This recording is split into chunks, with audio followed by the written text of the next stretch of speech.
Hello, welcome back to the middle ground. I hope that you enjoyed my comments yesterday about the events of the week so far. Obviously, I need to respond and give a reaction as a moderate Georgia voter to the disgraceful town hall that CNN conducted with Donald Trump this week.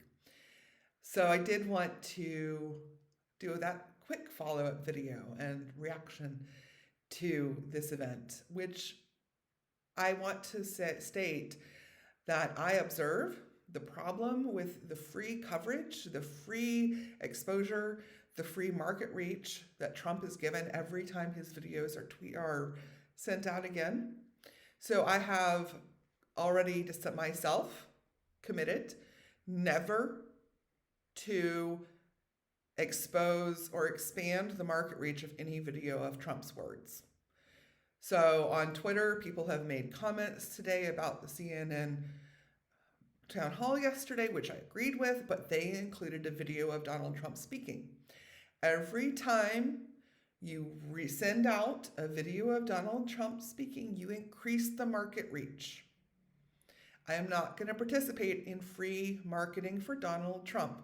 I am not going to participate on sending out any video content of any words that Donald Trump speaks that come out of his mouth. And I would like to call on commitment from everyone else on social media to do the same.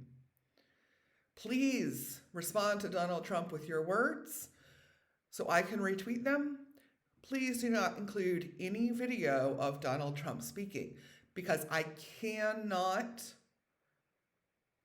send out those videos to any more people who follow me. So don't, please. I don't want you to show me, if I follow you, I don't want you to show me videos of Donald Trump speaking. I don't want you to send that out to your followers and giving him free marketing. Please stop doing that. I don't know why there seemed to be an audio issue with my video recording yesterday with a little bit of an echo. So I will try my best to explore and reduce to improve the sound quality of my videos. So I apologize for echo. I know I did get a little bit loud yesterday, so I will try to use a more moderate range myself in terms of volume. Hopefully that will reduce the echo. So let me get started because yesterday CNN, I feel, made a very irresponsible decision, and there's been a lot of discussion about it. The question about whether CNN is obliged to, required to, or should allow, or any other media channel, any other media source, any other news outlet should or are required to allow Donald Trump to speak. And I've already said absolutely not. Donald Trump should not get any free marketing. The media was responsible for giving a lot of Donald Trump's first campaign for president free coverage and free marketing. They bear that responsibility.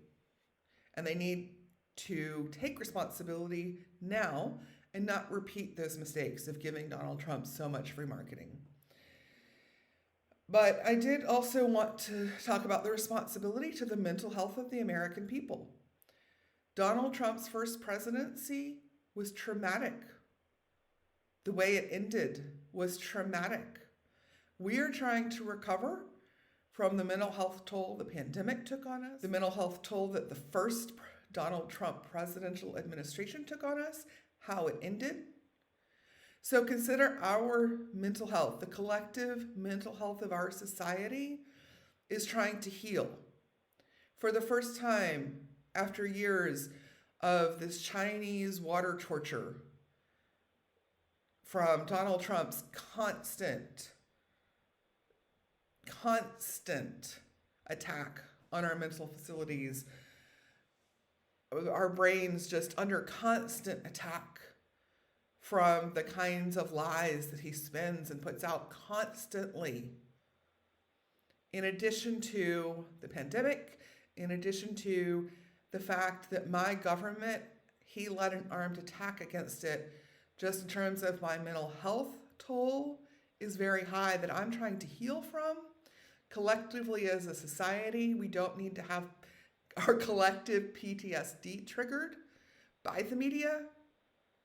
So the media should take responsibility for how they're contributing to the mental health collectively as our society, because we've all finally been able to breathe, finally been able to think clearly, and we know the difference between now and during the President Trump administration, when there was just this constant barrage on our mental facilities, on our senses by the president. Please take responsibility and no longer threaten our mental health healing process. The second question, of course, or the next question, is definitely the political justification. Does this person require a political platform in our democratic society? So what I've seen a lot of justifications that we should have him on display, but I want to go back to our mental health, right? It is not worth the toll it takes on our mental health just because we should display him around and people need to see what he's really like. I disagree with that justification. Plus, as we've seen from the commentary from the town hall, nobody reacted to, oh my gosh, this is what he's really like, he's so horrible, right? That's not how the audience was responding. The audience was lapping it up. We don't need that. We don't need to claim that we're going to show people what he's really like if we're reminded that people want that. That's not healthy. And in terms of the political discourse, right, where we're talking about freedom of speech, and he supposedly is a presidential candidate. We have a lot of presidential candidates in this country who don't get primetime solo news slots. It is not a requirement for every presidential candidate. He has a lot of followers. The United States has had a lot of cult leaders with a lot of followers. Just because somebody is a cult leader with a lot of followers does not mean that that's a platform where they are entitled to a solo primetime news slot, right? So just because he's a presidential candidate, just because he has a following and he's popular with some people, still does not enough of a justification for why any news source is required or should have him featured. I saw former Congressman Kinzinger make some comparisons in a different capacity, but comparisons nonetheless. In the 20th century, it was illegal to be communist. So I've called my father and had an extensive logical conversation about the logic and dynamics since I was very young at the end of the Cold War. My father was an adult for the entire Cold War. My father served in the Cuban Missile Crisis. My father was very politically active throughout the entire 20th century and understood the government and political dialogue and discourse of the 20th century. At least the latter half of it when he was alive, which would have been the Cold War and communist era.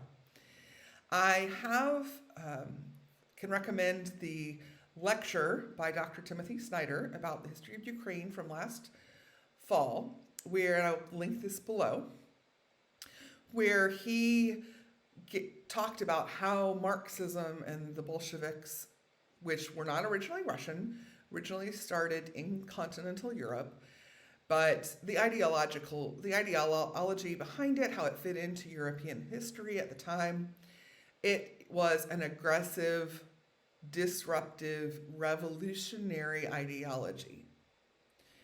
And so it was illegal in the United States during the Cold War and the latter half of the 20th century to be communist. Communists could not run for president. Communists were put in jail. So there is a category of political spectrum that there's precedent to make it illegal for those views to be expressed. And so this is what I wanted to understand with my father and to discuss the logic behind this. As I mentioned, I'll link the discussion by Dr. Snyder about the origins of communism and Marxism below. But I do know, what I do remember from my own history courses is, and I have had Chinese and Russian history. I took modern Chinese history from Professor Spence at Yale, who's the leading world specialist in Chinese history. During the 20th century, both Russia and China did have this aggressive communist ideology expansion. So that's why when after World War II, Russia took over all of Eastern Europe and made it communist. That's why China aggressively tried to push communism into the other Asian countries. It's why there was a war in Korea. It's why there was a war in Vietnam. It was all because of this aggressive communist expansion happening from both China and Russia during the 20th century. So this communist Marxist ideology no longer exists in any form in Russia. China has become much more a part of the monetization, capitalist, goal-driven in the global economy. So China has also taken on different motivations and agendas behind this ideological Marxist expansion. So in the 21st century, China and Russia are still aggressive, but it is no longer centered around this aggressive expansion of Marxist ideology that existed in the 20th century. So I want to separate aggression from Russia and China, communism as an ideology. Communism as an ideology existed in the 20th century as a revolutionary force to try to overthrow governments and create a new world order, including the United States. That was represented by aggression from Russia and China. In the 21st century, we still have aggression from Russia and China that is no longer centered around communist Marxist ideology. But during the 20th century, this was a threat to the US government because it was an effort to overthrow the government and create part of this world order of Marxism and communism that Russia and China were aggressively trying to expand. That's why it was okay to make it illegal.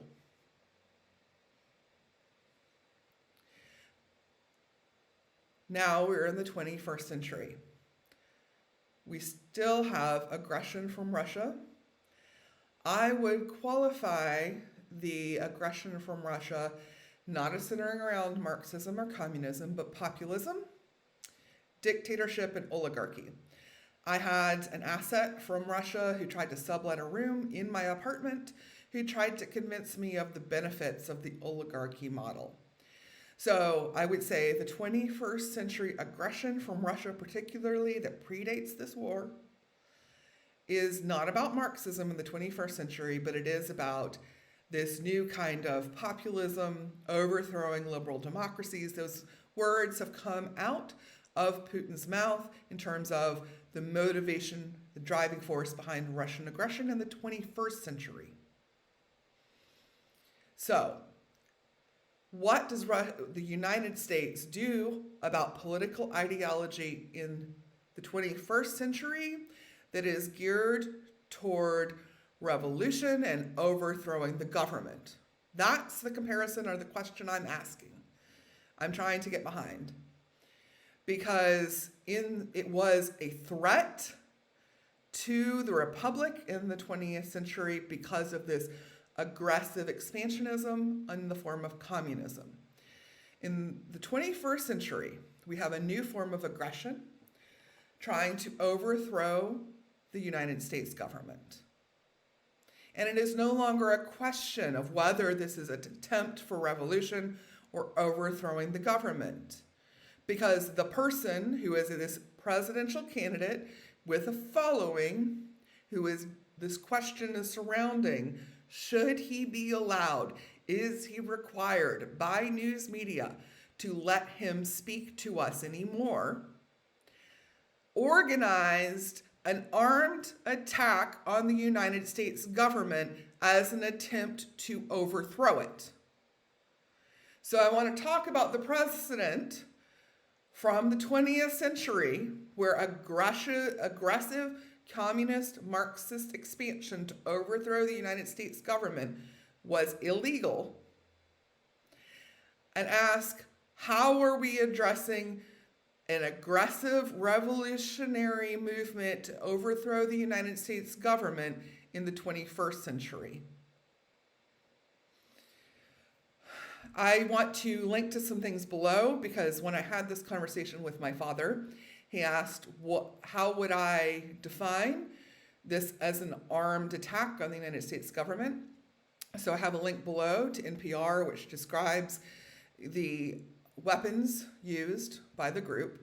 My father said, well, it was only a few people and they didn't have guns, or just because guns were not fired does not mean there were not weapons present and that people were not armed. There was 3 dozen, according to the NPR analysis of the data. The data is 300 criminal charges that were brought against people present at that event on January 6th, 2 years ago. So NPR has compiled the data. 3 dozen people were armed with weapons. Because people were not arrested on site, the data is hard to identify, so they said that that is probably an underestimate of the number of people who were armed on the January 6th riots. So this was an armed attack on the US government. My father said, well, Trump has not been criminally charged yet. He has not been convicted. So he is still technically a viable candidate for president. There are a lot of candidates for president who are not given platforms on the news. There is precedent for people running for president from jail. So whatever happens in Trump's world really is irrelevant to the conversation about whether he is there's justification for him to appear on the news. Right? So that's the question I'm asking. Is there this justification that people are trying to make about choices from the news media? How are they going to handle this question of how and he appears and what voice he is given? As a Georgia voter, he threatened my state government. And CNN allowed him to get on the news and deny that he threatened my state government. I do not need to hear that ever in my life. Charges have already been filed against him for threatening my state government. So I want to say, as a moderate Georgia voter, I do not see any justification for somebody so compromised politically, so politically inviolable, ever to be permitted on the news media. He may not be convicted yet, but he has disqualified himself from being a viable political voice that any news media should represent. I have been very firm on Twitter about this. This is why I'm making this video, to go into detail rather than just short statements on Twitter. My opinions on this matter. He threatened my state government. He asked my state government to fix the election for him. Then when my state government refused to comply, he organized an armed attack on my federal government. I never want to see or hear any words this man says for the rest of my life. I want him to be convicted and to be put in jail for trying to overthrow my government violently. I told my father I received the videos trying to recruit me to that revolution. I received emails from Janet Folger Porter with statements from Trump's attorney, Sidney Powell, that used radicalization language just like ISIS uses, that tried to make me an angry Christian, to tell me that this was my revolution, that it was okay to be violent. They tried to recruit me onto their platforms where they organized these events. I received these videos personally, trying to recruit me to this event. I reported these videos to the FBI several times. My father said that Trump has not been convicted yet, but I have seen the testimonies of the people who were there, who were on Trump's staff. I have seen the text messages and heard people say, yes, Donald Trump was coordinating and was communicating with these same organizers that were sending me videos trying to recruit me. None of this is a viable political position that any mainstream valid news agency should ever give any voice to. So hopefully I have been less loud today. Hopefully the audio has been better for you to hear my discussion and my analysis of why I have reached these conclusions. That there is no justification, even if Donald Trump is a presidential candidate, even if he is the leader of a cult and has a large following, none of those things are enough to justify why he is not disqualified from having any viable political opinion that any American needs to hear. Thank you for your time today. I know this is pretty heavy stuff and fairly serious, but I feel that this is a very serious discussion and debate. It's very serious that these arguments are being made that do not meet logical justification. Thank you for joining me here at The Middle Ground. I'm Elizabeth. Catch you next time.